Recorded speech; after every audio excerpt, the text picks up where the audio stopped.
This is From Destruction to Dignity with Janice Pons. Each week, Janice shares her wisdom to enlighten, educate, and advance the culture in America today. Janice Pons is a mother, author, and free thinker, and your host for our podcast this evening.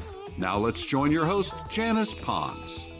Greetings, greetings, greetings. Come on in. Welcome, welcome, welcome, welcome. My name is Janice Pons. I am the host on our podcast, From Destruction to Dignity, Clinical Perspective, Spiritual Truths. Listen, we're going to continue on this path that we're on. I'm so excited about the progress that we're making in the nation. There are going to be challenges, but that's life. And we're going to continue to plow ahead because things are turning around, and we're just believing for good things, yes. Our nation is going in a completely other direction. The flag behind us represents our 50 states. This seal represents our president that we're praying for, the cabinet thereof. We're to always pray for our leadership, particularly if they're trying to do the right thing. So tonight, in terms of us flowing together as one, forming a more perfect union, we're going to examine something that's generating a lot of discussion in our nation because there's so much going on.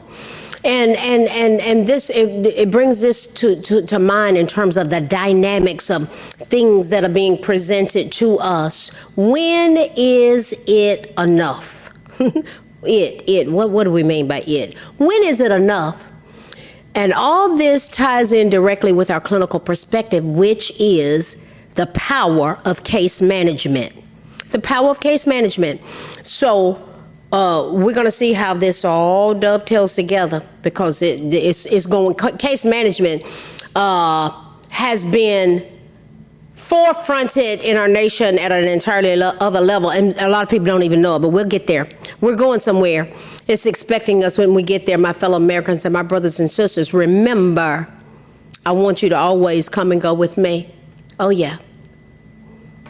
The mainstream lying media's bogus defense of Washington, D.C.'s safe streets narrative crumbles under scrutiny.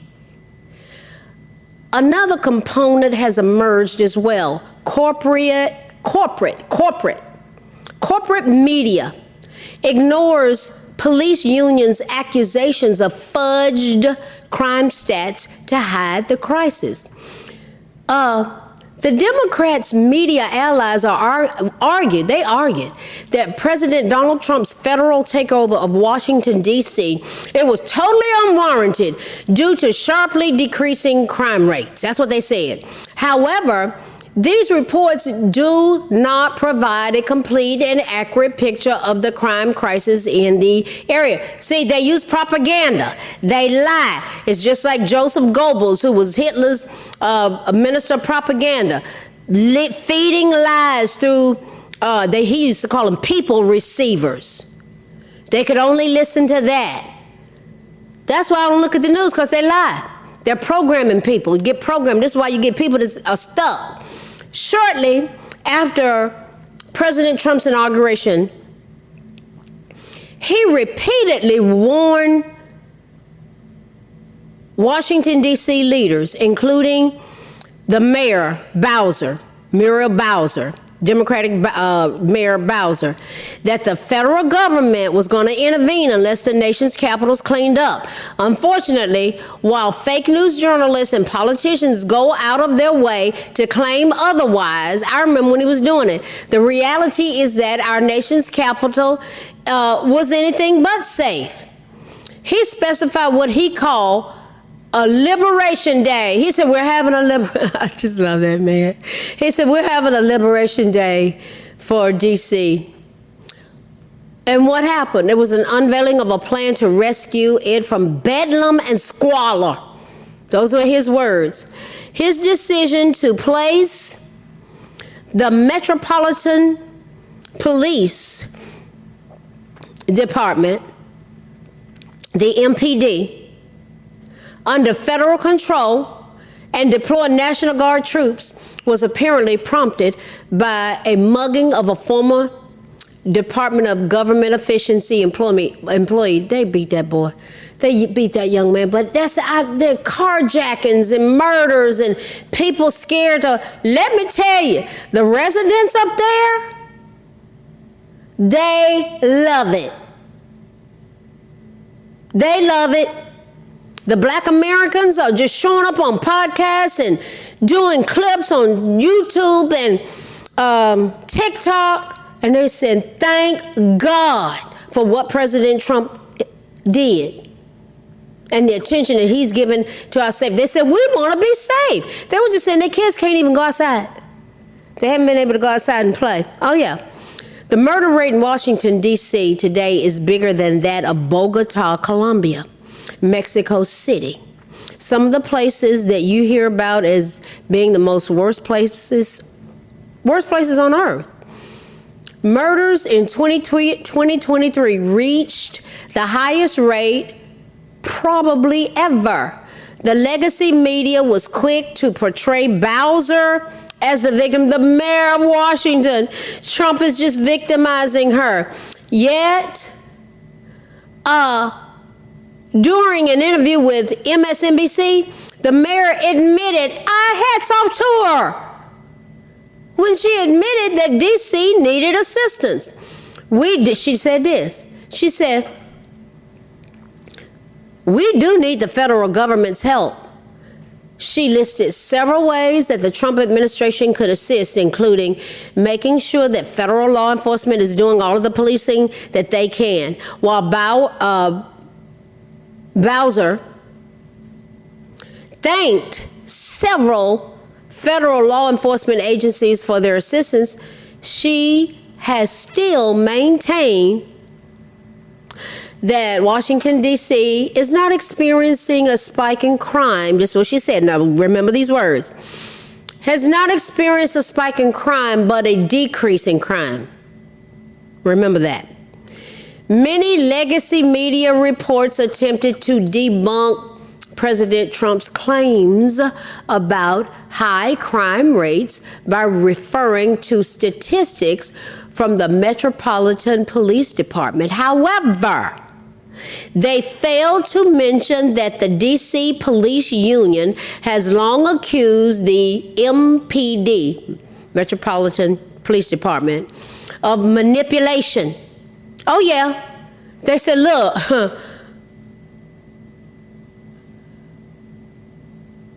they manipulate crime data to appear lower. MPD Police Commander Michael Pulliam, that was his name, Mr. Pulliam, Commander Pulliam, was placed on paid administrative leave in May following the union's allegations. You think this is important? Listen to the backdrop. You got to frame some things, use basic logic and deductive reasoning, and become intellectually honest. We talked about that last week. Stop lying. Be intellectually honest. In May, he was put on administrative leave following the union's allegations that data was being manipulated.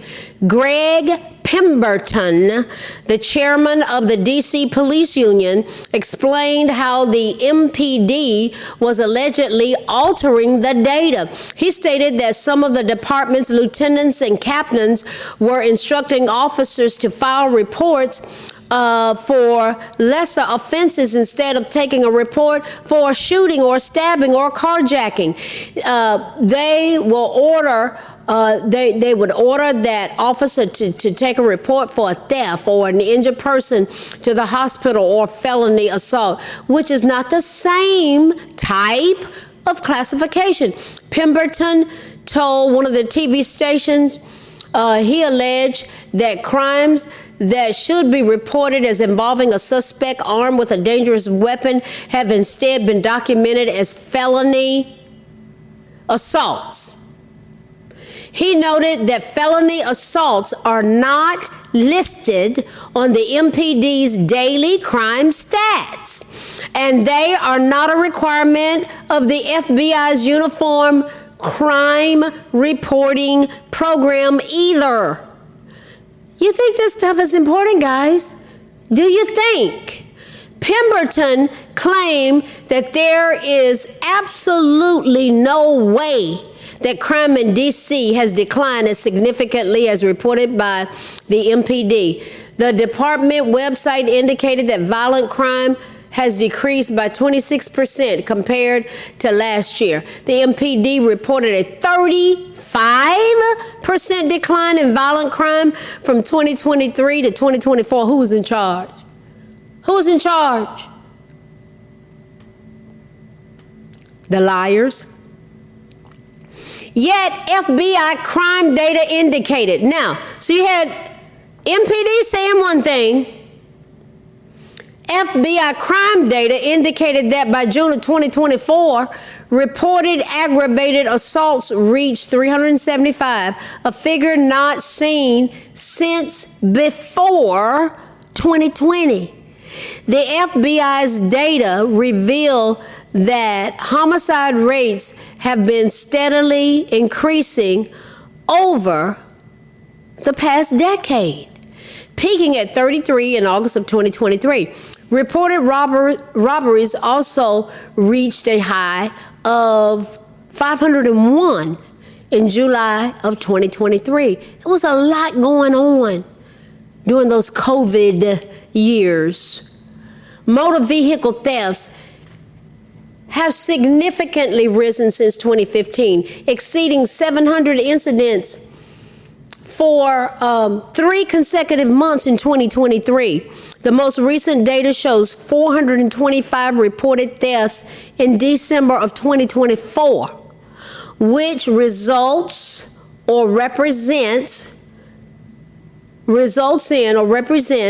a 48% increase compared to the same period of time in 2014. Initial data from the FBI is based on reports from local departments. Therefore, if the Metropolitan Police Department manipulated its crime stats, those inaccuracies would likely still be reflected in the FBI's recent reports.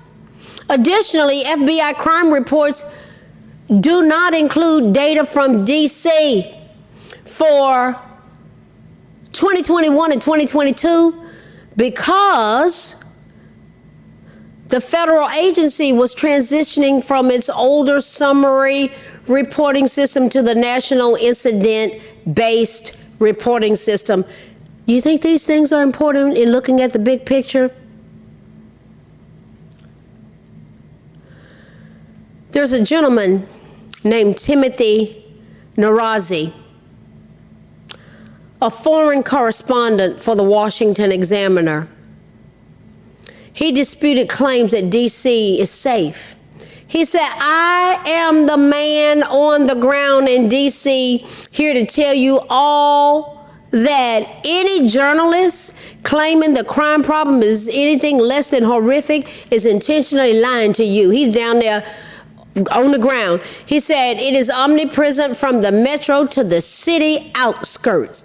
It is obvious and inignorable, Narazi said in a post on social media. A White House report read, this is what it read, Washington, D.C. should be a symbol of pride and patriotism for the American people and a safe location for tourists, residents, and public servants. Unfortunately, while fake news journalists and politicians go out of their way to claim otherwise, the reality is that our nation's capital is anything but safe, guys. That's the truth. Many residents don't feel safe reporting crime. It continued. More than half of all violent crime in the U.S. goes unreported in the first place. The mayors in these blue cities all say that crime and murder are down in their city when all of this is a creative statistic reporting fiasco. We all know crime and murder rates are up everywhere, and especially in blue-run cities that are run by, that have been running the ground by black politicians, guys. That's just the truth. And now it's coming out, they're being arrested. The mayor in New Orleans City Council, New Orleans. Those are folk up in New York. Right-hand people of Eric Adams. Guys, and these people, the political party that they are affiliated with, guess what? Y'all know who it is. It's the Democratic Party. These blue run cities that are run in these urban areas by black politicians who will never acknowledge that it is their brethren who are responsible for the vast majority of violent crime in America. Oh, speaking of which, the first thing that they started hollering about is that Trump is attacking brown and blacks by cleaning up Washington, cleaning it up. Bona fide liars, race baiters.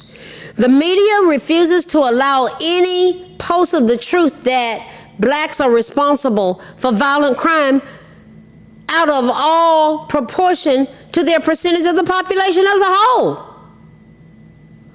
Guilty white liberals. I'm just thinking out loud and I'm saying facts. There's numbers to back all this up. White liberals will throw you off of their Facebook pages for uttering such heresy, they say. It has been this way for 60 years, and the pushback against the reality and the truth of what the black community does to itself and to its surroundings every day is even more intense than ever.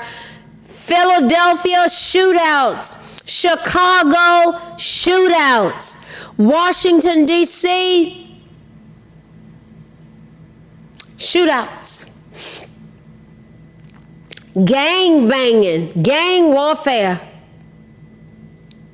Everyone knows who commits the most crimes around us. They know it. Even the black community itself. Yet we continue to whistle past the graveyard and pretend that it doesn't even exist. It's called denial. D-E-N-I-A-L, D, don't E, even N. Notice I.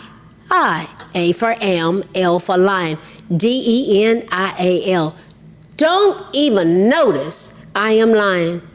It's become a habit.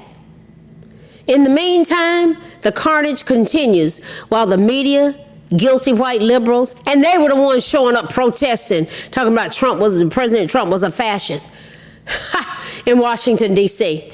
And the NAACP, they remain stubbornly defiant of the truth that is right in front of them every day. Why? I know why. You probably do too. I found it refreshing to actually hear the interviews of those living in D.C. and all of the ones that were willing and so eager to do an interview. They were our fellow black Americans. I found it refreshing to hear them in those interviews of those living in the areas. They welcomed the interventions from President Trump. They said, we want to be safe. And they were saying, please take it to the other cities. The bottom line is that they say they have need for help in the area. They've been saying it a long time. And it felt good that efforts were being made to make their streets safe and wholesome. Make America safe again. This brings us into considering the dynamics and power of case management. I was in a Sunday school community group at a church before the church service recently, and somebody was just saying out loud something about getting all those homeless people from out in front of the White House. I was like to myself, you don't have a clue. Those homeless people, they are immediately going to get case management. As they got a choice. They can go to jail, breaking the law, being out, doing what they do out there, or go to a homeless shelter. Case management is front and center in homeless shelters. We're going to dissect the dynamics and the power of case management. I have been the supervisor over case management situations. You got to know what it's about.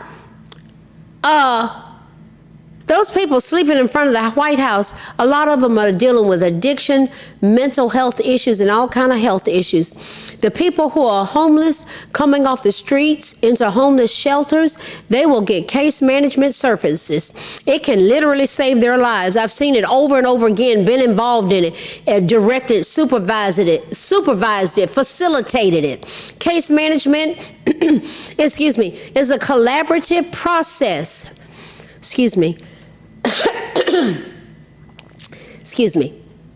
It's a collaborative process that assesses, plans, and implements and monitors the services needed to meet an individual's or family's health and human service needs. So imagine going from sleeping on the streets, being addicted. Y'all seen these people, I'm going to put it more and more up on Facebook, these people that are just slumped over like zombies, just slumped over, standing up, slumped over, spines of just over, starting to find a form going over, guys. There's xylazine, taking that animal tranquilizer that is lacing fentanyl, and that is used to lace marijuana. You don't know what you're getting now. You don't know what you're smoking. Talking to a lady, saw a lady here in Tulsa weeping and crying because her little nephew overdosed from smoking a joint. It was laced. It's a way to organize. Case management organizes and facilitates and evaluates care options to best meet an individual's needs, often involving multiple stakeholders and extensive documentation. Ultimately, case management aims to improve outcomes, experiences. I do this all the time. It's so important to be involved in that in settings. And when they go to these homeless shelters, these people are waiting on them. These types of services, case management improves outcomes, experiences, and value for those receiving the services. Key aspects of case management includes assessment. What's that about? Evaluating a client's needs, strengths, and challenges. It also has a component of planning, developing strategies to meet the client's goals and needs. Here's something. This is what I do. Coordination. Organizing services, resources, and people to ensure the client receives support.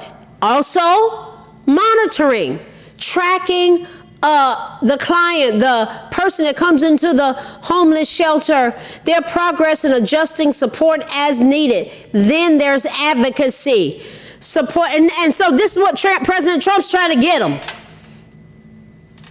They got mental health issues, homeless, and this is what he's trying to get them, guys.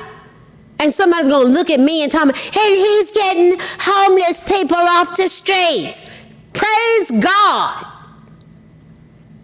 Advocacy is a component of case management, supporting them in getting what they need and helping them learn to advocate for themselves. Then there's communication, exchanging information with these precious people, team members and others. Service facilitation is another part, helping them to access and navigate services. Who's involved in this? Who's involved? Janice Pons and many others. Case managers, and I'm involved. I have a case manager in my department that I oversee. This is what we do.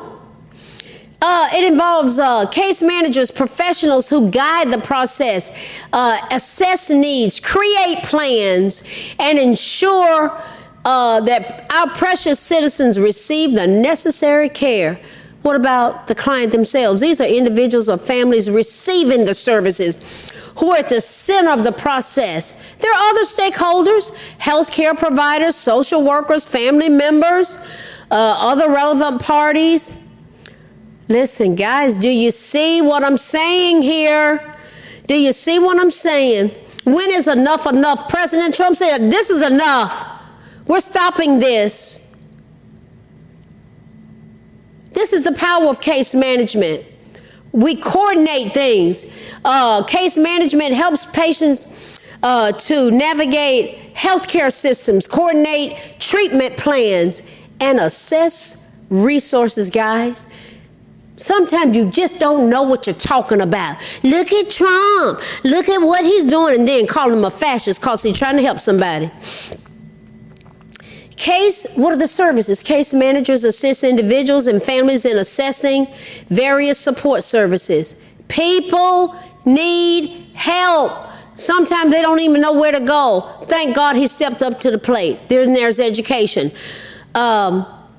Case management supports students, navigating them in school, navigating challenges and assessing resources to promote their well-being and academic success. And we got people on the streets that were former professionals. They bring things to the table, guys. We need workers. We got good jobs available. Even in businesses, case management can benefit businesses because what does it provide? Improved outcomes, leads to better social and educational outcomes. It enhances experiences where individuals can receive case management services where they can experience positive outcomes with the system that they interact with. And then we have increased efficacy, increased efficiency. They use the services and it's efficient. It works. Why? It can streamline processes. It can improve the use of resources. It's cost effective. How? By optimizing care and reducing duplication of services. Guys. It can lead to savings. It's amazing what President Trump stepped up to the plate and initiated, and people are belly aching. Sit down and take several seats. You don't know what you're talking about. This is my lane. I know what I'm talking about. When I saw that, I was like, oh my God, these precious people, they are going to have some powerfully structured encounters that can totally change their lives. What have we looked at tonight? When is it enough? Enough is enough. And President Trump says enough. It's enough. We're getting these people off the street. We're going to intervene about this crime. We're going to intervene about these issues. We're not going to be like an ostrich with our head in the sand. Oh, God, let me tell you, it is so powerful what can happen with these precious people. It can literally save someone's life. Homeless shelters provide emergency and transitional shelter along with basic necessities like food, clothing. We're doing the work of the gospel. Jesus said, when I was hungry, you fed me. When I was naked, you clothed me. Yes, providing them with food, clothing, and hygiene supplies.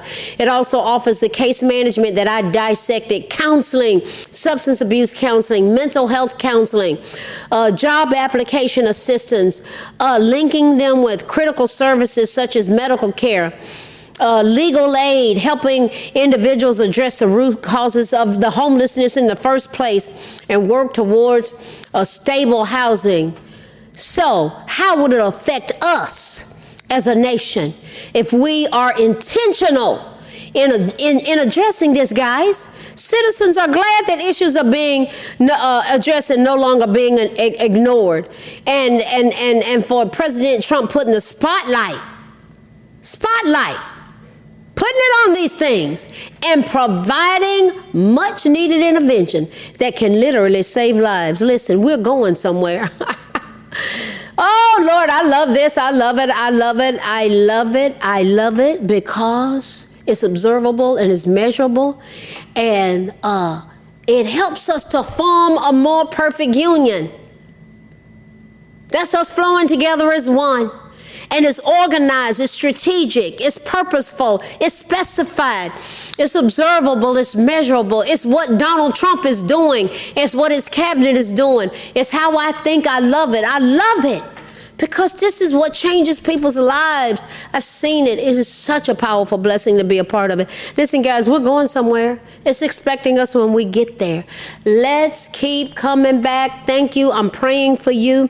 I thank God for you. I thank you for your support, your encouragement. I love you guys. I really do. Why? You are my fellow Americans. You're my brothers and sisters. There's some of you that don't like me, but you still look. You still come on and look and you make comments, and I appreciate you. I respect you. I honor you. You are my fellow Americans. Listen, guys, keep coming back. Thank you for downloading the podcast. Thank you for your comments on the platforms.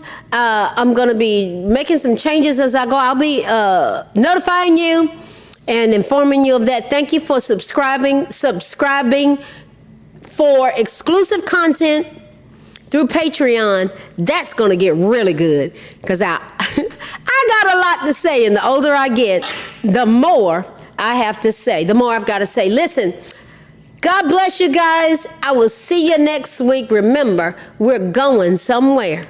Yes, we are. It's expecting us when we get there. And I want you to be so comfortable to come and go with me. God bless you. I'll see you next week. Blessings. Good night. Thanks for listening to this week's episode of From Destruction to Dignity with Janice Pons. Janice's mission is to provoke thought, bring awareness, and point people towards intervention when needed. As a reminder, this show is not therapy, but for educational purposes only. For more information, check out JanicePons.com or follow her on social media. We are one power, strength is ours, liberty, been set free, education, affirmation, dedication, information, revelation.